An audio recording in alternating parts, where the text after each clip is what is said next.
and welcome to my channel about moving to and living in Denver, Colorado. We are going to be covering the top reasons not to move to Colorado. If you don't like these things, maybe this isn't the best place for you. Let's get started.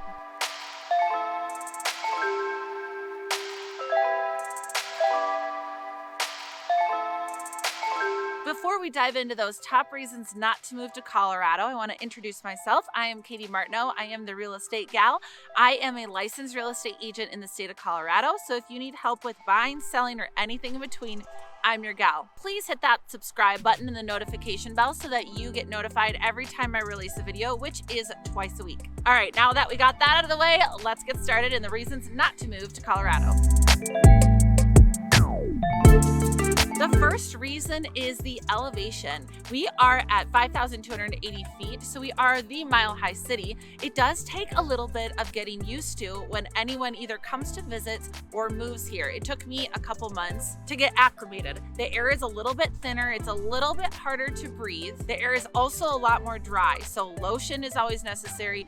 Keeping hydrated is always a key thing, and always having chapstick. So Denver isn't just your typical city. It does take a little bit of adjusting.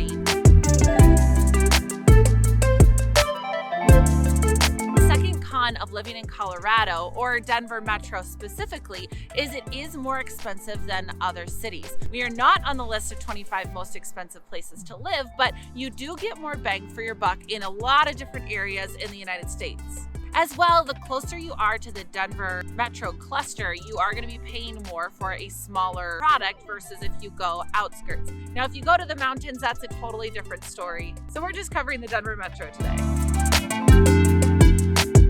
The third con of living in Colorado is the lack of water. It is pretty dry here, and so when you do see a lake, it might be man-made, it might be a reservoir. If you go into the mountains, you are going to get more natural waters and springs, but in the Denver metro, kind of downtown area, that's definitely lacking. One of the really fun summer things to do is to float down the Platte River. So you get the big inner tubes and you can connect with all your friends and even have an inner tube that has a beer cooler in it, and you can just float down the Platte River, which runs really close to downtown. And so what some people will do is they will all pile into a car that will go to the top, they will float down and already have a car waiting, and then they can keep doing that, or the float can take a couple hours. Something to be aware of though is you do have to check the water levels because it is so dry and hot here. The water can either evaporate or maybe there just wasn't a lot of rainfall or snow melt off from the mountains. People still totally get down in their water sports, but it's in reservoirs and man-made lakes.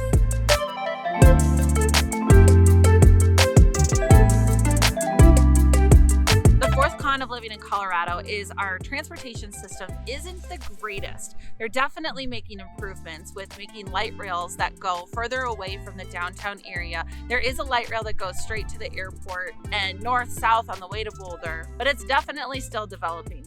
The bus system isn't the easiest bus system that I've ever used. There was an app, but once I got my car in Colorado, I was set and I was not going to be trying to ride a bus anymore. There are a fair amount of people that will take Ubers and Lyfts, and then there are the electric scooters that are downtown, which is just a cheap, easy way to get around faster.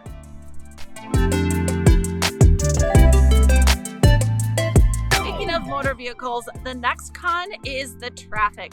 If you don't live near where you work, you are going to be sitting in traffic. So hopefully you have a favorite podcast or some really good music that you can jam out to.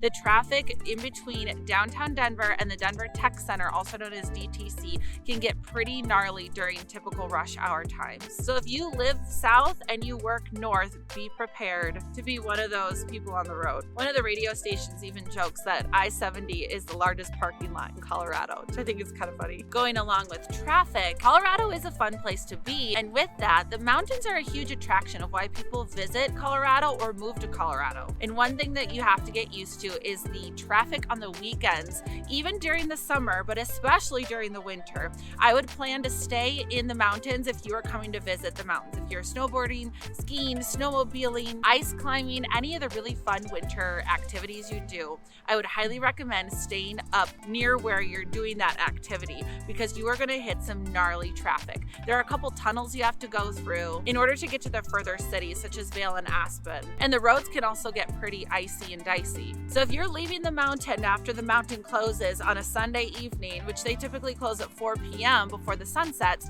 on your way back, be prepared to sit in traffic. And it can get super, super bad if somebody gets in an accident, because it's hard to get to that specific car and move those people aside so that other traffic can go through. So always keep your eyes on the road and be prepared for traffic. Or if you can even leave early Sunday morning, or maybe towards midday on the weekend, you're going to be in a better situation. So just plan your trip accordingly.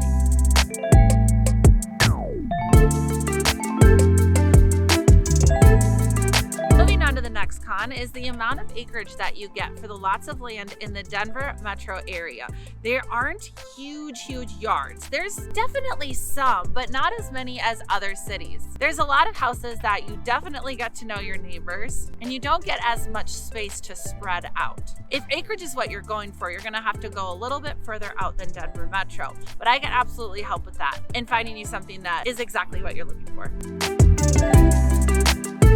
Next con kind of relates to elevation, and it's low air quality.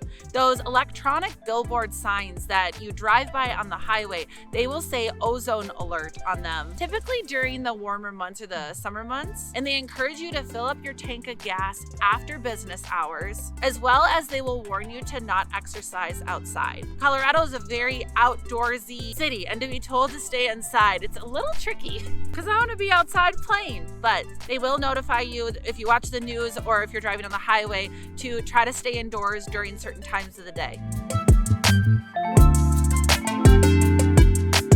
We're on the ninth con, but I would say infrastructure issues is something that Colorado battles with. Colorado is kind of a small, big city, if you will. And because it keeps growing and growing, it's tricky for the cities to keep up with that amount of growth. So we see a lot of roads that keep widening. I-70 is a major interstate that goes to and from the airport, and they are expanding those roads, as well as creating a really cool park that's above it that has arts and culture incorporated in it as well. So cities are working on improving roads, water systems, and electric grids, but it is taking a little bit of time.